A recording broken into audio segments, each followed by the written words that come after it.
तो डिग्री धारक है बोलते हैं जितने भी बैठे हुए हैं। नहीं, डिग्री धारक नहीं, आप बिल्कुल इसका सर्वे करवाइए। ज़्यादा से ज़्यादा अनपढ़ लोग हैं, अंगूठा छाप है वो, और वो लोग सिर्फ रबर स्टैंप है।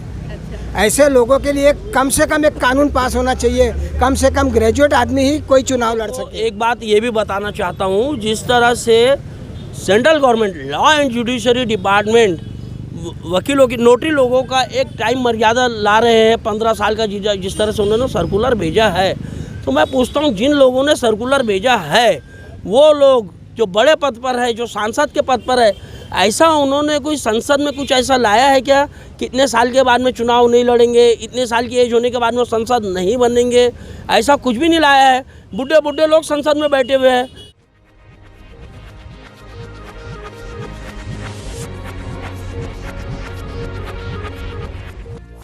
नमस्कार दोस्तों, मैं हूँ कीर्ति और जैसा कि आप देख रहे हैं इस वक्त मैं मौजूद हूँ न्यायालय के सामने, नागपुर न्यायालय के सामने। आप देख सकते हैं मैं मौजूद हूँ। बहुत सारे वकीलों की जो टीम है इस वक्त बिल्कुल मेरे पीछे आप देख सकते हैं खड़े हैं। किसी प्रकार के एक असंतोष की भावना को लेकर आज जो हमारे वकील है, जो सदा हमें ऑफिस कार्यालय के अंदर दिखते हैं, वो आज हमें कार्यालय के बाहर दिख रहे हैं। क्या समस्या हो गई है कि आज हमारे न्याय के देवताओं को बाहर आकर के खुद की समस्या सरकार को बताने के लिए आंदोलन करना पड़ रहा है? चलिए इसी को जानने के लिए मैं यहाँ के जो वकील है, वकील की पूरी टीम है, उनसे पूछताछ करती हूँ, थोड़ी सी जानकारी लेती हूँ। सर, स्वागत है आपका इंडिया फैक्ट न्यूज़ पे। जैसे कि हम काफ़ी देर से देख रहे हैं, आप सारी टीम के साथ, सारी लॉयर्स की जो टीम है यहाँ पर मौजूद है, सारे कुछ परेशान दिख रहे हैं, असंतोष की भावना दिख रही है। दरअसल मामला क्या है, क्यों आज हमारे वकील को बाहर खड़े होना पड़ा न्यायालय के सामने? सबसे पहले आप सभी को मेरा आदाब, नमस्कार। इसके बाद मेरी बहन, मैं आपको बता दूं कि हम लोग सिर्फ वकील नहीं है, हम सब लोग वकील के साथ साथ नोटरी भी है जी। अब आपका सवाल है कि क्यों हमको यहाँ पे खड़ा होना पड़ा। हमने आज एक दिन का नोटरी काम बंद आंदोलन घोषित किया है।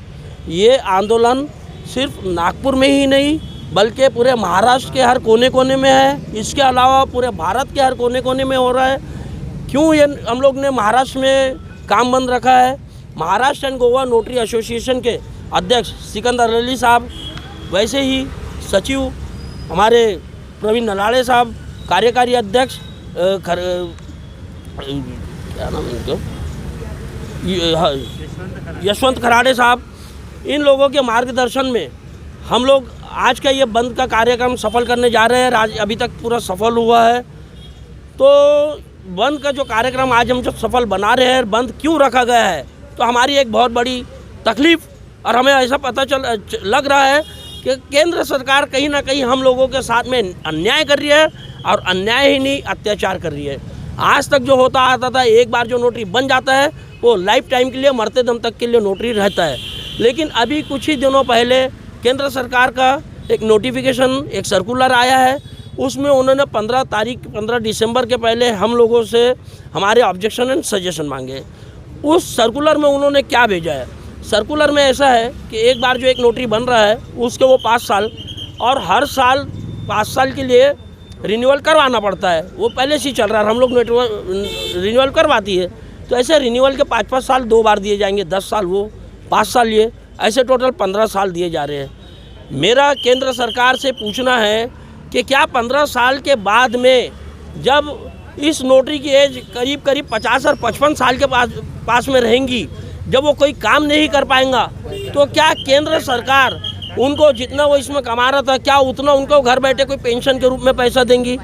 क्या उसने रोड पर आकर के भीख मांगना? क्या उसने चोरी डकैती करना? क्या उसने अपनी आत्महत्या कर लेना? मेरा एक केंद्र सरकार से सवाल है। अगर नहीं तो आपने ये नया अमेंडमेंट बिल क्यों लाया? मेरा ये सवाल केंद्र सरकार से, क्यों लाया आपने? इससे आपको क्या मिल रहा है?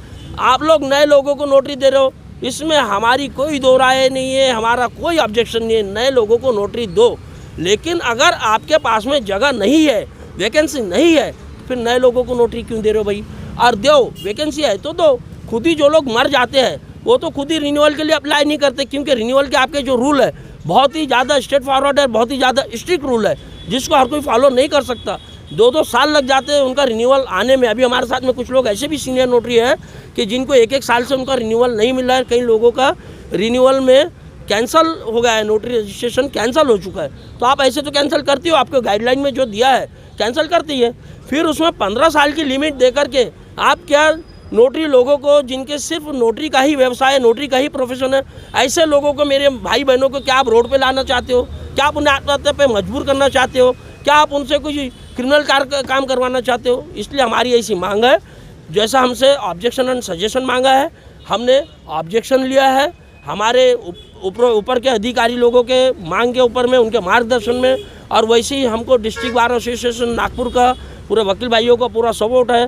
डिस्ट्रिक्ट बार एसोसिएशन के हमारे अध्यक्ष कमल सतूजा साहब, वैसे ही सचिव नितिन देशमुख साहब, वैसे ही हमारे अध्यक्ष माजी अध्यक्ष प्रकाश जायसवाल साहब, इनके नेतृत्व में सारे वकील लोग हमारे साथ में हैं। इनका सबका हमको सहयोग मिला है। तो हमने कुछ मांगे रखी है। एक तो हमने जो उनकी जो पहली मांग थी उसको रिजेक्ट करने के लिए बोला है, उसको लाओ ही मत, बिल ही पास मत करो, जो 15 साल वाला दिया है। उसके अलावा हमने जो कुछ मांग रखी है कि नोटरी जो है गैजेटेड ऑफिसर है, गवर्नमेंट का ऑफिसर का उसको पद प्राप्त है, उसको कहीं अगर बाहर जाते हैं तो टोल नाका फ्री होना चाहिए, गवर्नमेंट की तरफ से उनको आई कार्ड बन के मिलना चाहिए, बाहर जाते हैं उनको रेस्ट हाउस की सुविधा मिलनी चाहिए, और जो गवर्नमेंट के अधिकारियों को जो सुविधा दी जाती है वो सुविधाएं उनको देनी चाहिए।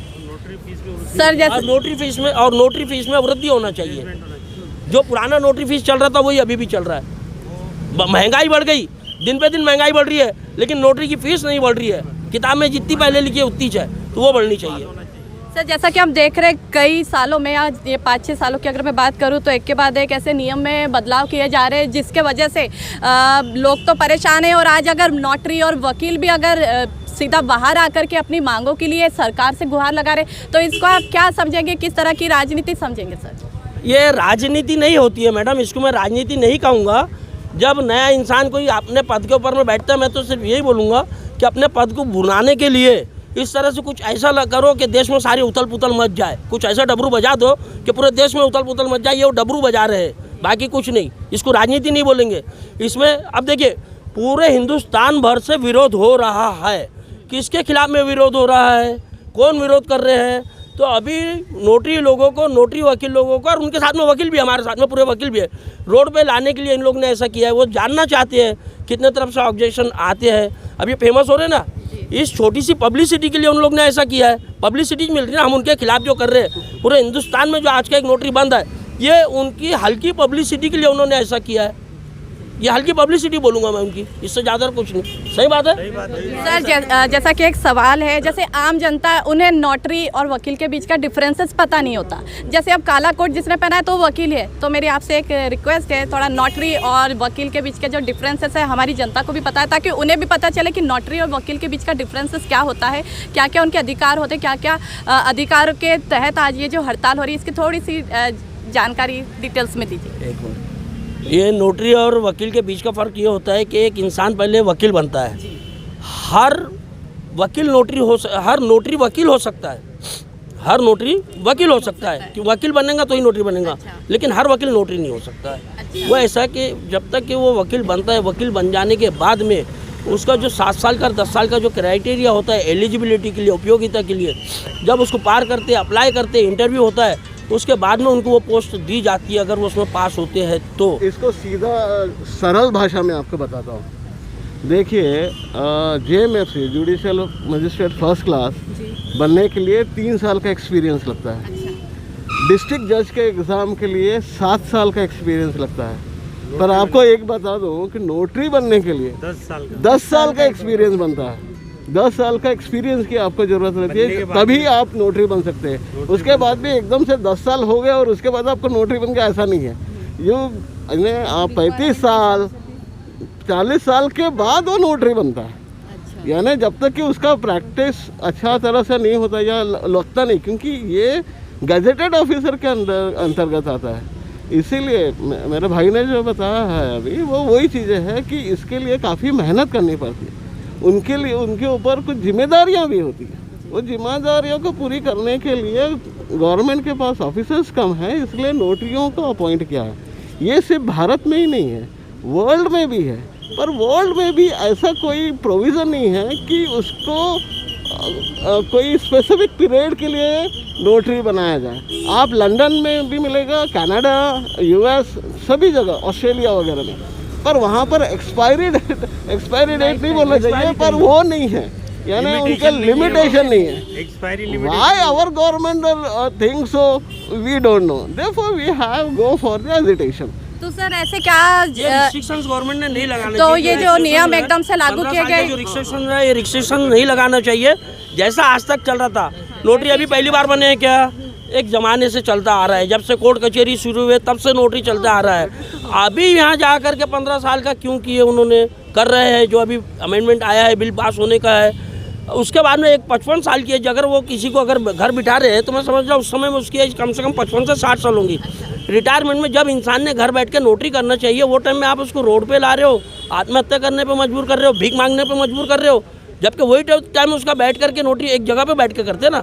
जैसा अभी हम लोग कोर्ट में ये मामले से वो मामले पे, वो मामले से वो मामले पे पूरा दौड़ भाग करके हम लोग प्रैक्टिस करते हैं। नोटरी एक अपने स्पॉट पे बैठ करके नोटरी करता है। अब जब उसकी रिटायरमेंट की एज है, उस समय पे आप उसको नोटरी के वहाँ से नोटरी छीन करके आप उसको सड़क पे ला करके बेरोजगार कर दे रहे हो, और बेरोजगार करके उसको आप सड़क पे ला दे रहे हो, भीख मांगने से ये मेहनत मजदूरी करने पर मजबूर कर दे रहे हो। ये कहाँ का न्याय है भाई? ये तो अत्याचार है, ये अत्याचार नहीं होना चाहिए। देखिए मैं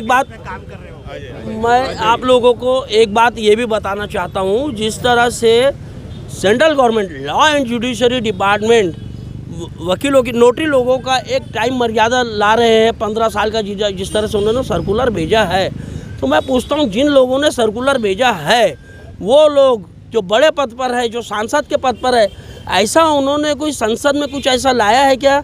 कितने साल के बाद में चुनाव नहीं लड़ेंगे, इतने साल की एज होने के बाद में संसद नहीं बनेंगे, ऐसा कुछ भी नहीं लाया है। बुढ़े लोग संसद में बैठे हुए हैं, तो उन लोगों के भी ऊपर में ऐसी मर्यादा लाइए ना। जबकि मैं ये समझता हूँ कि पूरे देश को वकील लोगों की राय लेकर ही चलाया जाता है। हर किसी के अपने लीगल एडवाइज़र है ना, लीगल एडवाइज़र है, तो फिर वहाँ तो फिर सभी लोगों की ज़रूरत पड़ती है। तो फिर यहाँ हमारे साथ में ऐसा अन्याय क्यों किया जा रहा है? तो ये इसको भी बारे में सरकार को सोचना चाहिए। और एक शर्त होना चाहिए, पढ़े लिखे होना चाहिए। हाँ? मेरी एक मांग है कि संसद में जो भी पहुँचे, कोई भी चुनाव है, ग्राम पंचायत का हो, चाहे नगर पालिका का हो, चाहे महाराष्ट्र कोई भी राज्य विधानसभा का हो या लोकसभा का हो, कम से कम उसकी शैक्षणिक योग्यता निर्धारित की जानी चाहिए। कम से कम वो ग्रेजुएट होना चाहिए, क्योंकि जो लोग लीड कर रहा है उसको खुद किसी जानकारी नहीं है किसी बात की, उसको ये अफसर लोग चलाते हैं, समझो एडमिनिस्ट्रेशन उसको गुमराह करता है, तो उसको कुछ समझेगा ही नहीं। लेकिन वो एक सर, रबर सारे स्टैम्प तो डिग्री धारक है बोलते हैं, जितने भी बैठे हुए हैं। नहीं, डिग्री धारक नहीं, आप बिल्कुल इसका सर्वे करवाइए। ज़्यादा से ज़्यादा अनपढ़ लोग हैं, अंगूठा छाप है वो, और वो लोग सिर्फ रबर स्टैम्प है। ऐसे लोगों के लिए कम से कम एक कानून पास होना चाहिए, कम से कम ग्रेजुएट आदमी ही कोई चुनाव लड़ सके, ताकि वो एक लोक प्रतिनिधि योग्य हो। हाँ ठीक है। ये जो बिल अभी प्रस्ताव में रखा गया है, हम लोग अभी नए नोटरी अपॉइंटमेंट हुआ है हमारा, तब से कोरोना काल चालू है और अभी हम उसको फेस ही कर रहे हैं। बस स्टार्ट ही नहीं होता तो कुछ लॉकडाउन आ जाता है, कुछ और नए कुछ प्रॉब्लम्स आ जाते हैं, उस वजह से हम कहीं उठ ही नहीं पा रहे हैं। और हमारे लिए उन्होंने कुछ अच्छी सुविधाएं, अच्छे प्रोविजंस लाना चाहिए जिससे हम उठ सके, तो ये हमारे लिए बिल ला दिया। और ये जो बिल ला दिया ये बिल्कुल सबके नुकसानकारक है। और हाँ, और मेरा एक ही केंद्र सरकार से एक ही सवाल है, अगर जिस अथॉरिटी ने ये बिल प्रस्ताव में लाया है, उन्होंने हमको उसके जो क्या फ़ायदे होने वाले हैं उनको, अगर ये ऐसा 15 साल की लिमिट हमको देते हैं और उनको अगर ये बिल नहीं पास होता है और पुराना अगर हमारा रहता है जो रिन्यूअल जो पहले में प्रोविज़न थी, तो उसके साइड इफ़ेक्ट्स क्या रहेंगे वो उनको हमने बताना चाहिए। दोस्तों, देखा आपने वकील और नोटरी के बीच का जो डिफरेंसेस है वो भी सर ने बहुत ही बखूबी समझाया। किस प्रकार की परेशानियों का उन्हें सामना करना पड़ रहा है वो भी सर ने बहुत अच्छे से समझाया। और सबसे बड़ी बात यहाँ पर यह है, वकील जिन्हें पूरे कानून की जानकारी होती है, अगर सोचिए सपोज़ हमारे देश के वकील के अंदर या नोटरी को ही इस तरह से असंतोष की भावना अगर पैदा की जा रही है, उन्हें ही सड़कों पर ला दिया जा रहा है, तो फिर हम जैसे आम इंसान इस पर और क्या बात कर सकते हैं। तो इन सर की भी मांग थी कि जल्द से जल्द जो इनकी परेशानी है उन्हें हल की जाए। अगर नहीं किया जाता तो वो और अपनी हड़ताल को बढ़ाएंगे और बढ़ाने के बाद कार्यालय पर इसका सीधा सा इफेक्ट देखने के लिए मिलेगा। आम जनता के को भी जो भी न्यायालय पर अपने लिए आते हैं उन्हें भी इस चीज़ का खामियाजा भुगतना पड़ेगा। तो सर की सरकार से मांग है, जल्द से जल्द मांग उनकी एक्सेप्ट की जाए, ऐसी इन्होंने मांग की है, ऐसी उन्होंने गुजारिश की है। कैमरा पर्सन आजमी सर के साथ मैं कीर्ति पत्राले, नागपुर। हमारा चैनल सब्सक्राइब करें और बेल बटन दबाना ना भूलें।